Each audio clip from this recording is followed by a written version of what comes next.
have also been going through your TikTok and wondering what the fuck is Rush Week?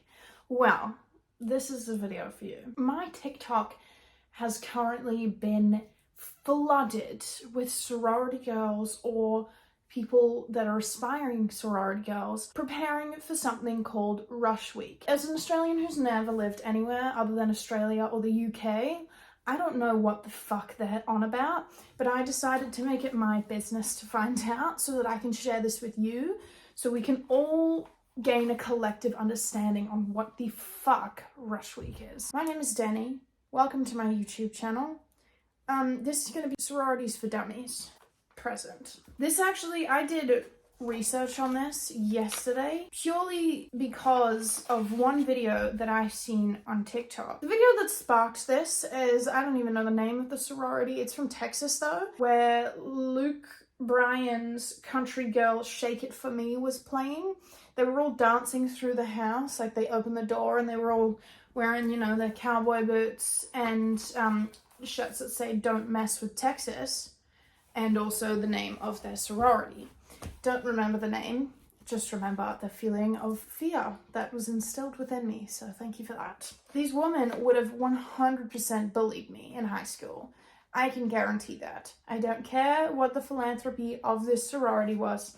I know a bully when I see one. So the questions that I had written down were, are they all living in this big house? What do they do? Is it just to party? How many people is it for, like per house?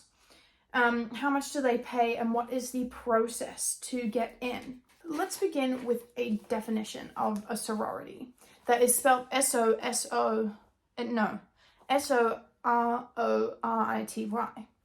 which is not how I thought it was spelled. I thought it was spelled sorority, like S-I-R with the rest. A sorority is defined as a social organization at North American colleges and universities.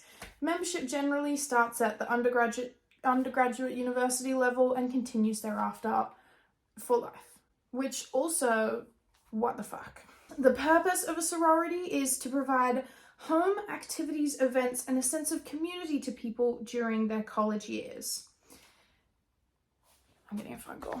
The question that I first wanted answered was, where do they all live? Because see, on the videos that I'm seeing on TikTok, there is so many of these girls, like so many, and I get that the houses are big, right? I understand that they are mansions. So the question, where do they all live? In some, only the representatives live in the houses, whilst others, the entire sorority may live in the house.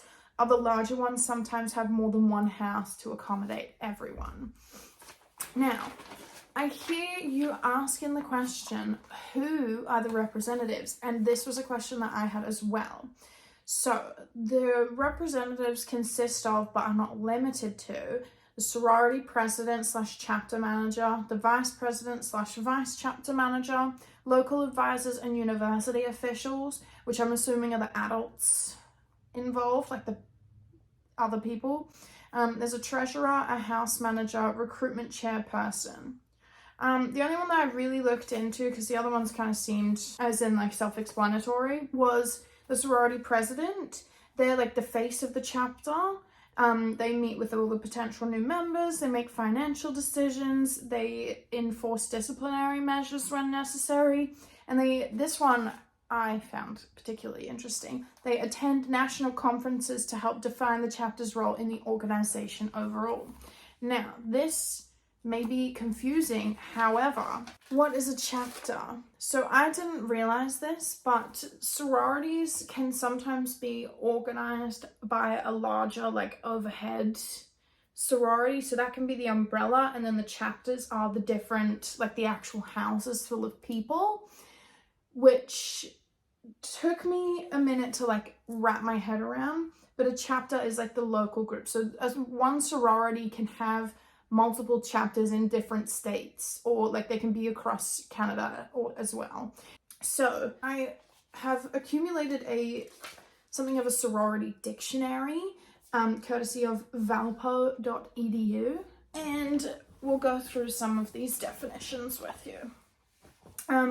Active is an initiated woman who is a college student, current member of the sorority.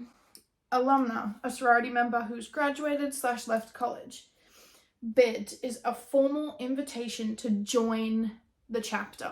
Chapter advisor is an alumnus who establishes and maintains a close advisory relationship with the chapter and serves as a teacher, counselor, and friend. So I hear them say on TikTok a lot house mother, so I'm assuming this is the chapter advisor, right? And also, so it's someone that's not like moved past being in the sorority, so they come back. Chapter total is the maximum number of members in which a sorority can recruit. A colony is a newly organized group that is working towards becoming a chartered chapter, so it's trying to become a part of a higher sorority. De-pledge, which is the termination of a new member. Once you're a pledge, you're in, and then you go through that like new process to then become initiated, and then you're a full-fledged member. Should you get de-pledged during the pledging process, I think at that point you're fucked. Someone is given a bid, invitation to pledge for the sorority. Then you pledge. The pledging process can take anywhere from a few weeks to a few months. Then, if you are a successful pledge, then you go through initiation and you're a full-fledged member, right? Are you with me? I'm still struggling to wrap my head around this, but anyway. Then there's things such as like a legacy, who if someone's parent or great-grandparent, parent or grandparent was in the sorority, they can be vouched for by said like legacy. Because as mentioned earlier, you're a part of the sorority for life. Rituals are traditional to each chapter, and these are also kept secret, so there's not much like research on them because they're secret. Like, yeah. A recruitment counselor is someone who disaffiliates themselves from a sorority in order to answer questions unbiasedly throughout recruitment. Yeah, that was all the definitions that I had of great importance. My next question was, what is the cost involved? Because I'm aware that there is some form of cost like involved in any university accommodation, and this was wild. So per semester, which is twice a year, between $1,000 and $4,750. Now, to convert, this is roughly £788 and £3,743. Or for Australian dollars, it's roughly $1,535 to $7,295. That is wild for that amount to be needing to be paid per semester. And that's not even like your university fees either. This goes towards, like, it makes sense because you're doing extra stuff. It goes towards chapter expenses and activities, for example, educational programming, fundraising events, or sisterhood activities, and also insurance for the house and the people. Then my next question raised was, how do you get into a sorority? The general process, it does differ between from sorority to sorority, but this is the order of the general order of each process. First one, recruitment. It's like an open day of sorts, so you can go around and see each different sorority, see the values, the philanthropy, whatever aligns with you best. And then bid. You may be given an invitation to pledge for a certain sorority. The process is orientation. You're taught about the sorority's history, principles, and customs. Next is pledge activities. You take part in occasions, chores, and assignments meant to help them get to know the sorority and its current members. Throughout all of this process as well, you're being watched by current members of the sorority and the recruitment committee for whether you are a good pick for the sorority. Next is study sessions, but not studying what you're actually supposed to be doing at university. It's studying the sorority. another step where you're learning about the sorority. You learn about the values and guidelines. And then the final step is initiation, where new members are welcome after completing the pledging process successfully. That got me through the bulk of my research. The last thing that I researched that I was quite interested in was hazing, because I know that this is super common throughout sororities and fraternities. From what I was researching, the fraternities tend to be a bit more violent and alcohol fueled, which in turn then gets seen in the media. So although laws and punishments for hazing have become far more severe, it still appears to be something that occurs quite frequently. Women's sports teams and sororities seem to get caught less due to the psychological nature of their hazing. Now, within reason, I know that we most likely hear about it more from sororities and fraternities, but this sort of thing happens throughout any type of club, team, group thing in university, from what I was gathering from my readings. My general takeaway from what I've learnt about these things is, one, there's certainly a reason why this does not happen in Australia or the UK. I've been finding this very interesting, and I have been wanting to know more about this for a while, so I'm glad that I've researched this, but also please do not waste your time. I don't understand how it is so big and so much money is poured into this in America. Also, the videos that I've been watching are super diverse.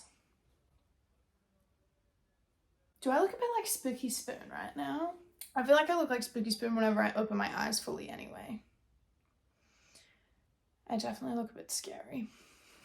Sorry. In conclusion, I will still be enjoying the TikToks that keep coming up on my For You page of people preparing for Rush Week, or people living in sororities and doing the house and everything. Some of them even have like a private chef, which is wild to me. Like, how do you go from living in a multi-million-dollar mansion as a college student, where like, I feel like in my brain, it's a rite of passage to be poor while you're like in university. To me, it makes sense that you're like roughing it a little bit. Like, you got to figure it out on your own. But then living in a multi-million-dollar mansion with a private chef with 75 other people, I don't know if... I feel like that's not setting you up very well. But to be fair, in America, like, you're like, what is it? The middle class houses are proper mansion style things. So maybe it's just different over there. Thank you for watching. I hope you enjoyed. I hope you feel enlightened. I hope you know more about sororities than you did before you clicked onto this video.